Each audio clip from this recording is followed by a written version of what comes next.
Hello friends, हमारे medical field में MBBS हो गया, बीएमएस, बीयूएमएस या फिर बीएचएमएस हो गया। थ्योरी एग्जाम्स खत्म होने के बाद प्रैक्टिकल एग्जाम्स वाइवा वगैरह स्टार्ट होते हैं। फ्रेंड्स, फाइनल ईयर के वाइवा में मेडिसिन सब्जेक्ट में केस टेकिंग एक सबसे इंपॉर्टेंट पार्ट माना जाता है और वहाँ पे बच्चों को अच्छी तरह से केस प्रेजेंट वगैरह करनी पड़ती है। फ्रेंड्स, हमारे मेडिसिन के आईपीडी में जो मैक्सिमम पेशेंट रहते हैं पैरालिसिस के पेशेंट रहते हैं और वहाँ पे बच्चों को पैरालिसिस के पेशेंट की केस वगैरह आती है तो उनको अच्छी तरह से वो एक्सप्लेन करना रहता है। फ्रेंड्स, जो एक्सटर्नल एग्जामिनर रहता है ना, एक्सटर्नल एग्जामिनर का सबसे जो फेवरेट क्वेश्चन रहता है कि ऑनसेट ऑफ पैरालिसिस कैसे हुआ है। ठीक है, बच्चों को पूछा जाता है कि ऑनसेट ऑफ पैरालिसिस कैसे हुआ है, जरा सा बता दीजिए। सो फ्रेंड्स, बच्चे अभी हमारे स्टार्ट होते हैं कि पेशेंट बताते हैं कि पेशेंट साधारण देश का रहवासी है, नॉन केस ऑफ हाइपरटेंशन है, उसको ये मेडिसिन वगैरह स्टार्ट ही तो उसको पेशेंट को पैरालिसिस वगैरह इस तारीख को वगैरह पैरालिसिस आया था और उनको सिटी स्कैन वगैरह ये किया तो सिटी स्कैन में फाइंडिंग्स वगैरह ये आई थी। ये अच्छी तरह से हिस्ट्री टेकिंग बच्चे भी ये बताते हैं। फ्रेंड्स, लेकिन जो एग्जामिनर को जो एक्सपेक्टेड आंसर रहता है ना, एक्सपेक्टेड आंसर ये रहता है कि ओरिजिन ऑफ पैरालिसिस कैसे हुआ है, मतलब वहाँ पे उसको ओरिजिन थ्रोम्बोटिक ओरिजिन है या फिर वहाँ पे एम्बोलाई ओरिजिन है या फिर वहाँ पे उसको हेमोरेजिक ओरिजिन है। ये सब चीज़ें वहाँ पे उसको एक्सपेक्टेड ये आंसर रहता है। सो फ्रेंड्स, बच्चों को हिस्ट्री टेकिंग भी उस वे से लेनी पड़ती है। प्रॉपरली उसको पूछना रहता है कि पेशेंट के सिम्टम्स वगैरह कैसे स्टार्ट हुए, पेशेंट के सिम्टम्स धीरे धीरे उनको इंक्रीजिंग ऑर्डर में थे, उसके साथ साथ साइंस ऑफ सेरेब्रल कंप्रेशन वगैरह कुछ था क्या, उसके साथ साथ सिम्टम्स वगैरह एकदम वर्सनिंग तो नहीं थे, उसके साथ साथ पेशेंट को क्या एसोसिएटेड सिम्टम्स वगैरह क्या क्या थी, ये सब चीज़ें वगैरह वहाँ पे पेशेंट को अच्छी तरह से पूछ के उनको एक्सटर्नल को अच्छा बताना पड़ता है कि पेशेंट को ओरिजिन एक थ्रोम्बोटिक ओरिजिन है या फिर एम्बोलाई ओरिजिन है या फिर हेमोरेजिक ओरिजिन है। इस तरीके से प्रॉपरली वे में उसको हिस्ट्री टेकिंग अच्छी तरह से उनको बताना रहता है। सो फ्रेंड्स, इस लेक्चर्स में आज हम लोग ऑनसेट ऑफ सीवी अच्छी तरह से देखेंगे। सो फ्रेंड्स, एक सर ने आज इस लेक्चर में अच्छी तरह से देखेंगे भी और अच्छी तरह से उसको हमको आंसरिंग वगैरह कैसे करना है, ये सब चीज़ें आज हम लोग इस लेक्चर्स में देखने वाले हैं फ्रेंड्स। ठीक है।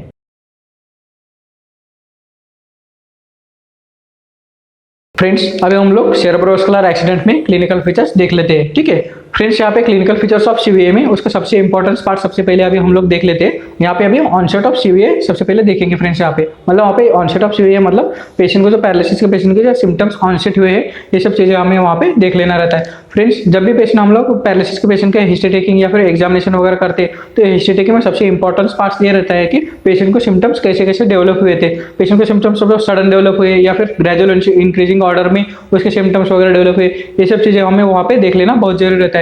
इससे क्या होता है फ्रेंड्स, पेशेंट का जो ऑनसेट ऑफ सीवीए होता है वहाँ पे एम्बोलाई ओरिजिन की वजह से या फिर थ्रोम्बाई ओरिजिन की वजह से या फिर हेमोरेजिक वगैरह चांसेस है क्या, ये सब चीज़ें वहाँ पे डिफरेंशिएट होते हैं और वहाँ पे हम लोग प्रोविजनल डायग्नोसिस वगैरह हम लोग बना सकते हैं और वहाँ पे इमरजेंसी इंटरवेंशन वगैरह क्या क्या करने हैं ये सब चीज़ें भी हमें वहाँ पे कर सकते हैं यहाँ पे। ठीक है, और इसके साथ साथ फ्रेंड्स हमारे जो फाइनल ईयर के स्टूडेंट वगैरह रहते हैं जो वहाँ पे उनको एग्जामिनर वगैरह फाइनल ईयर के स्टूडेंट में एग्जाम प्रैक्टिकल एग्जाम में एग्जामिनर वगैरह ये क्वेश्चन पूछते हैं कि ऑनसेट ऑफ सीवीए वगैरह कैसे कैसे होता है, ऑनसेट ऑफ पैरालिसिस पेशेंट का कैसे हुआ है। जब भी पेशेंट हम लोगों को पैरालिसिस पेशेंट की समझो केस टेकिंग वगैरह लेते हैं, ऐसे केसेस में एग्जामिनर हमें पूछता है कि वहाँ पे पेशेंट को ऑनसेट सिम्टम्स कैसे कैसे हुए थे यह हमें बताना रहता है। इसलिए इस ऑनसेट ऑफ सीवीए के हिसाब से हम लोगों को ये थ्रोम्बाई ओरिजिन है क्या, वहाँ पे ऑनसेट ऑफ सीवीए के हिसाब से हम लोगों को ये थ्रोम्बाई ओरिजिन है या फिर एम्बोलाई ओरिजिन है या फिर हेमोरेज वगैरह है, ये सब चीज़ें हमें वहाँ पे डिफरेंशिएट करके उनको बताना रहता है। ये फाइनल ईयर के स्टूडेंट को मैक्सिमम स्टूडेंट को ये नहीं पता रहता फ्रेंड्स यहाँ पे। ठीक है, इसलिए सबसे दिक्कत जाती है ऐसे स्टूडेंट को,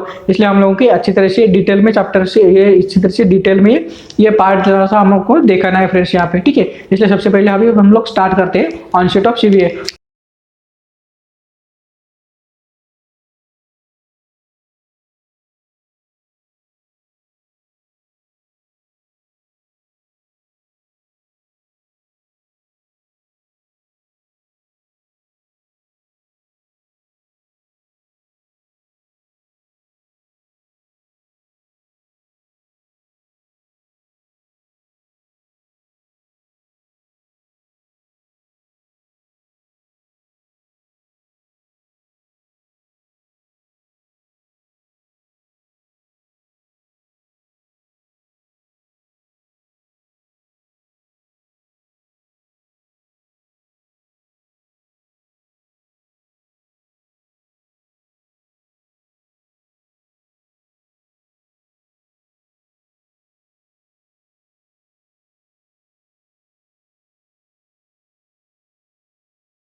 फ्रेंड्स यहाँ पे ऑनसेट ऑफ सीवीए का हम लोग ऑनसेट ऑफ पैरालिसिस भी कर सकते हैं, ठीक है। ऑनसेट ऑफ सिम्टम्स को हम लोग ऑनसेट ऑफ पैरालिसिस भी कर सकते हैं। वहाँ पे पैरालिसिस के ऑनसेट से हम लोगों को वहाँ पे ओरिजिन कौन सा है ये हम लोगों को पता चलता है, ठीक है। ये ऑनसेट ऑफ सीवीए के हिसाब से हम लोगों को कौन से ओरिजिन से या पैरालिसिस हुआ है ये हम लोगों को पता चलता है। ये ओरिजिन कौन सा है फ्रेंड्स, यहाँ पे फिर थ्रोम्बोसिस की वजह से या फिर एम्बोलिज्म की वजह से या फिर हेमोरेजिक की वजह से ये स्ट्रोक वगैरह कैसे डेवलप हुआ है, ये ओरिजिन हमें पता चलती है, ठीक है। ये ऑनसेट ऑफ सीवीए से हम लोगों को ओरिजिन पता चलती है, सीवीए की ओरिजिन कहाँ से हुई है, वहाँ पे कॉजेस वगैरह क्या क्या है, ये जरा सा हम लोगों को पता चलता है। इसलिए जरा सा हम लोगों को एक एक करके जरा सा डिटेल में देखेंगे फ्रेंड्स अभी, ठीक है।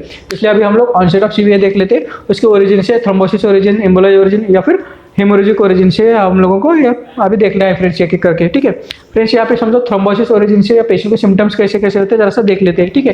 यहाँ पे पेशेंट को जो थ्रोम्बोसिस ओरिजिन से समझो स्ट्रोक वगैरह डेवलप हुआ है, तो फ्रेंड्स यहाँ पे जो पेशेंट होता है जनरली ओल्ड एज पेशेंट रहते हैं। थ्रोम्बोसिस की वजह से जो सिम्टम्स वगैरह डेवलप होते हैं ऐसे केसेस में पेशेंट्स को पेशेंट का एज रहता है ना, जो ओल्ड एज पेशेंट वगैरह रहते हैं।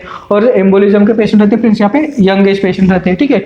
यंग एज पेशेंट रहते हैं ऐसे एम्बोलिज्म के। और फ्रेंड्स यहाँ पे हेमोरेजिक जो स्ट्रोक वगैरह डेवलप होता है ये generally friends usually hypertensive patient में जो अनकंट्रोल हाइपरटेंशन रहता है या फिर इल ट्रीटेड हाइपरटेंशन वगैरह पेशेंट रहते हैं ऐसे केसेस में फ्रेंड्स जनरली हेमोरेजिक स्ट्रोक वगैरह प्रेजेंट रहता है ऐसे केसेस में, ठीक है।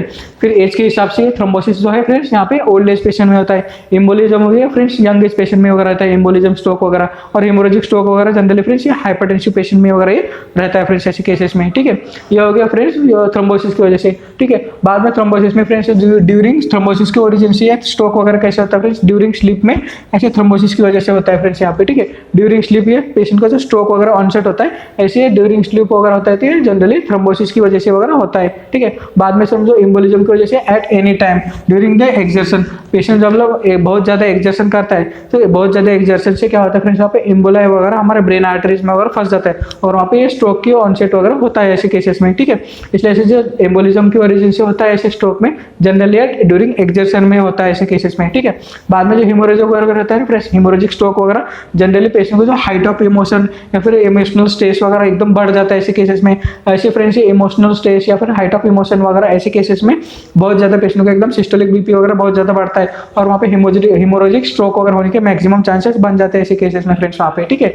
इसलिए ऐसे समझो हाइट ऑफ इमोशन वगैरह ये हेमोरेजिक स्ट्रोक वगैरह वहाँ पे होने के चांसेस रहते हैं, ठीक है। और वहाँ पे ड्यूरिंग एक्सर्शन वगैरह एम्बोलिज्म की वजह से स्ट्रोक वगैरह वहाँ पे डेवलप हो सकता है और वहाँ पे थ्रोम्बोसिस ड्यूरिंग स्लीप वगैरह ऐसे थ्रोम्बोसिस की वजह से स्ट्रोक वगैरह डेवलप हो सकता है फ्रेंड्स यहाँ पे, ठीक है।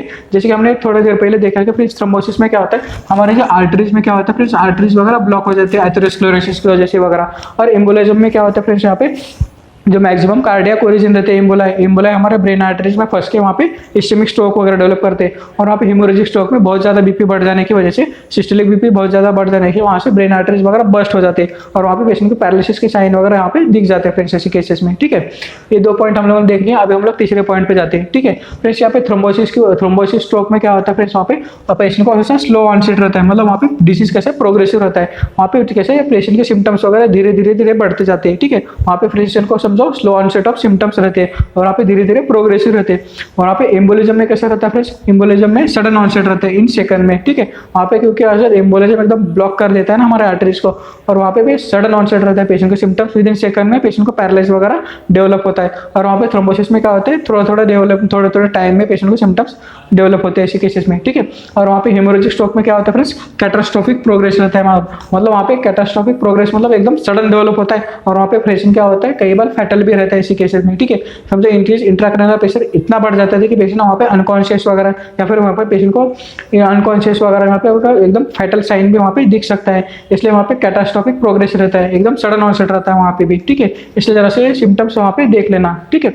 इसकी वजह से फ्रेंड्स वहाँ पे थ्रोम्बोसिस एम्बोलिज्म वहाँ पर हेमोरेजिक स्ट्रोक हो रहा है क्या हम लोगों को पता चल सकता है ऐसे केसेस में, ठीक है। बाद में फ्रेंड्स जो थ्रोम्बोसिस वगैरह रहता है यहाँ पे पेशेंट में हेडेक ऑकेजनली प्रेजेंट रहता है। जनरली फ्रेंड्स यहाँ पे क्या होता है जो लार्ज आर्टरी इन्फार्क्ट्स वगैरह रहते हैं ना, जो लार्ज आर्टरी इन्फार्क्ट्स वगैरह रहते हैं ऐसे केसेस में फ्रेंड्स ये इन्फॉक्स वगैरह रहते हैं, ऐसे केसेस में फ्रेंड्स जनरली ये हेडेक वगैरह प्रेजेंट रहता है ऐसे थ्रोम्बोसिस के केसेस में, ठीक है। जनरली लार्ज आर्टरी इन्फॉक्स में वगैरह ये हेडेक वगैरह ऐसे थ्रोम्बोसिस के केसेस में प्रेजेंट रह सकता है। एंड जनरली एम्बोलिज्म के पेशेंट में हेडेक एब्सेंट रहता है फ्रेंड्स, ठीक है।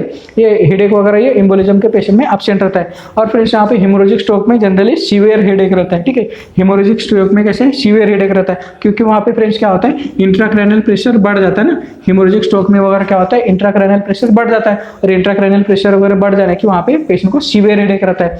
वहाँ पे फ्रेंड्स इंट्राक्रैनियल प्रेशर बढ़ जाने से 3 सिम्टम्स दिखते हैं यहाँ पे, ठीक है। इंक्रीज इंट्राक्रैनियल प्रेशर वगैरह ये वहाँ पे सिम्टम्स हो से हेडेक रहता है, पेशेंट में वोमिटिंग रहता है, और वहाँ पे पेशेंट को कैसे कोमेटस स्टेज वगैरह वहाँ पे हो सकती है, या फिर कन्वर्जेंस वगैरह पेशेंट को बैठ सकते हैं।